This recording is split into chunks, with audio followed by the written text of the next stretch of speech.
కార్యకర్తల భుజం మీద చెయ్యేసి నవ్వితే సరిపోదు.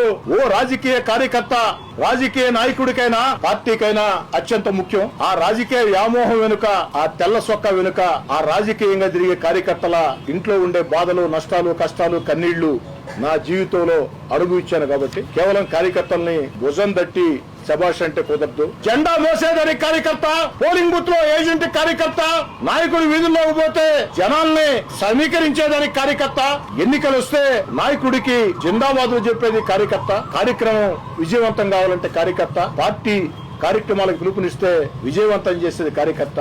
ఆ కార్యకర్త రాజకీయ కార్యకర్తలందరూ బ్రహ్మాండంగా ఉంటారని ఒక అభిప్రాయం. అది అబద్ధం. నా జీవితంలో ఆ రాజకీయ కార్యకర్తగా నేనే కష్టాలు పడ్డాను. కాబట్టి నాకు అవకాశం వచ్చిన రోజు నెల్లూరు రూరల్ నియోజకవర్గంలో కొన్ని వందల మంది రాజకీయ కార్యకర్తలకి, నా వెంట నడిచే నాయకులు కార్యకర్తలకి ఆర్థికంగా నేరుగా నేనే సాయం చేసి ఉన్నా.